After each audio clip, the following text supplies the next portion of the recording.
जय यीशु की। मैं हूं प्रियंका डामोर और आप देख रहे हैं रेडियो वार्ता शीर्षक की हिंदी सर्विस।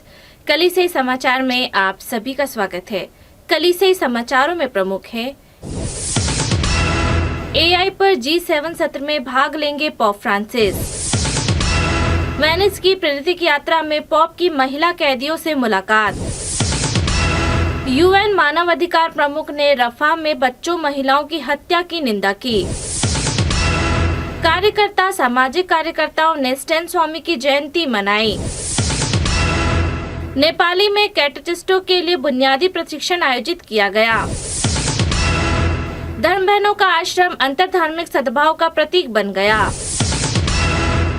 राजनेताओं की कलीसिया नेताओं से मुलाकात से चुनावी राज्य में विवाद शुरू हो गया। अब जानते समाचार विस्तार से। एआई पर G7 सत्र में भाग लेंगे pop Francis. Pop Francis Italy की अध्यक्षता में आर्टिफिशियल इंटेलिजेंस एआई पर आगामी G7 सत्र में भाग लेंगे। वाटिकन प्रेस कार्यालय ने शुक्रवार को पुष्टि दी कि पॉप फ्रांसिस आर्टिफिशियल इंटेलिजेंस को समर्पित सत्र में इटली की दक्षिणी पुलिया क्षेत्र में G7 शिखर सम्मेलन को संबोधित करेंगे। G7 शिखर सम्मेलन 13 से 15 जून को पुलिया में आयोजित किया गया है। इटली के प्रधानमंत्री जॉर्ज मेलोनी ने कहा, इतिहास में ये पहली बार है कि पॉप फ्रांसिस G7 कार्य में भाग लेंगे। वेनिस की प्रेरित यात्रा में पॉप की महिला कैदियों से मुलाकात। पॉप फ्रांसिस ने रविवार 28 अप्रैल को इटली के वेनिस शहर में अपनी एक दिवसीय प्रेरित यात्रा संपन्न की। प्रेरित यात्रा की विषय वस्तु थी, मसीह के प्रेम में एक बने रहें। पर्यटकों से भरे पानी के ऊपर बने इटली के अति मनमोहक शहर वेनिस में पॉप फ्रांसिस ने रविवार को अपनी एक दिवसीय प्रेरित यात्रा संपन्न की। 28 अप्रैल की इस यात्रा के लिए पॉप फ्रांसिस सुबह 6:30 बजे वाटिकन से हेलीकॉप्टर द्वारा वेनिस पहुंचे। प्रेरित यात्रा का पहला पड़ाव था महिला प्रायश्चित केंद्र।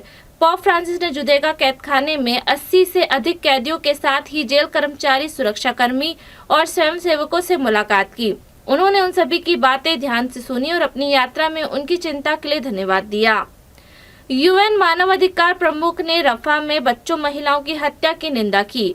संयुक्त राष्ट्र मानवाधिकार प्रमुख वोल्कर तुर्क ने पिछले कुछ दिनों में रफा पर इजरायली हमलों की श्रृंखला की निंदा की है, जिसमें ज्यादातर बच्चे और महिला मारे गए हैं।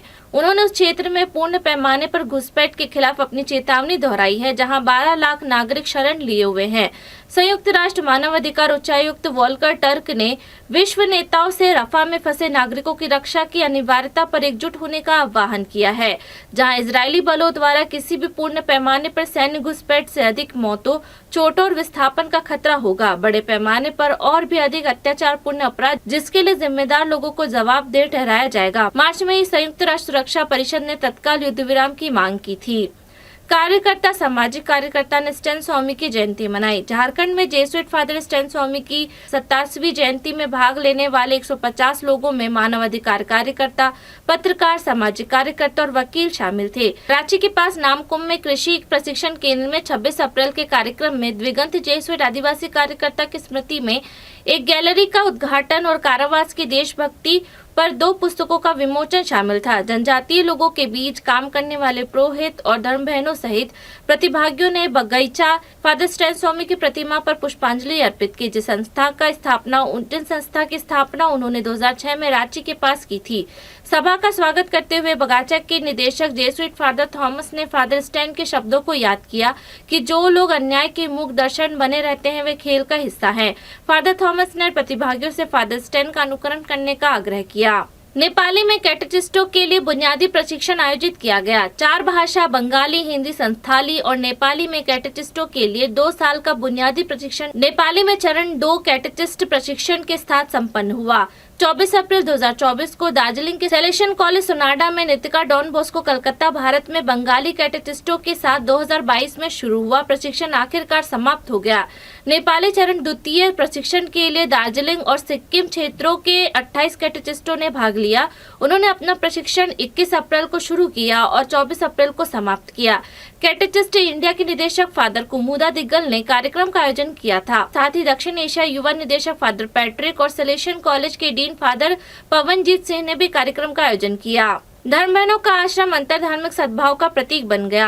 आंध्र प्रदेश में धर्म बहन के एक समूह द्वारा शुरू किए गए आश्रम ने अंतर धार्मिक सद्भाव को बढ़ावा देने के 25 साल पूरे कर लिए हैं। मैरी मंडली के फ्रांसिकन मिशनरी ने अन्य धर्मों के लोगों तक पहुंचने के लिए द्वितीय वेटिकन काउंसिल की सिफारिश के जवाब में 2000 में आंध्र प्रदेश राज्य के पालनमेर में इशाले आश्रम की स्थापना की। आश्रम मंडली के 1968 के जनरल चैप्टर का उत्तर था, जिसमें फ्रांसीसी आध्यात्मिकता में अंतर सांस्कृतिक तत्वों को एकीकृत करने का आह्वान किया गया था। राष्ट्रीय आश्रम इकाई की अध्यक्षता सिस्टर विमला, कैथोलिक पुरोहित और धर्म बहनों की एक संस्था जिन्होंने सन्यासी की तरह रहने का विकल्प चुना है।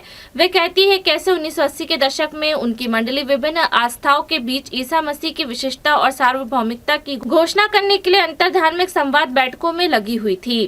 राजनेताओं की कलीसिया नेताओं से मुलाकात से चुनावी राज्यों में विवाद शुरू हो गया। केरल में चुनाव से पहले प्रधानमंत्री नरेंद्र मोदी के विशेष दूत के साथ भारतीय चर्च के नेता की बैठक एक विवाद में बदल गई है। 2022 में मोदी द्वारा नियुक्त दिल्ली राज्य सरकार के प्रमुख उपराज्यपाल विनय कुमार सक्सेना ने 24 अप्रैल को केरल राज्य के एर्नाकुलम में पूर्वी संस्कार सिरो मालाबार चर्च के प्रमुख मेजर आर्चबिशप रफेल से मुलाकात की। सक्सेना चर्च मुख्यालय पहुंचे और 5 लाख से अधिक कैथलिकों के नेता आर्चबिशप रफेल के साथ एक बंद कमरे में बैठक की, जिसमें से अधिकांश केरल में रहते थे। यह बैठक केरल में 7 चरण के चुनाव के दूसरे चरण में राज्य के 20 लोकसभा सदस्यों को चुनने के लिए 26 अप्रैल को मतदान होने से 2 दिन पहले हुई है। सक्सेना ने सिरो मालाबार चर्च के पूर्व प्रमुख कार्डिनल जॉर्ज अलनचेरी और अन्य चर्चों के प्रमुख से भी मुलाकात की। इसी के साथ कलीसिया समाचार समाप्त हुए। अगली बार फिर मुलाकात होगी नई खबरों के साथ। नमस्कार।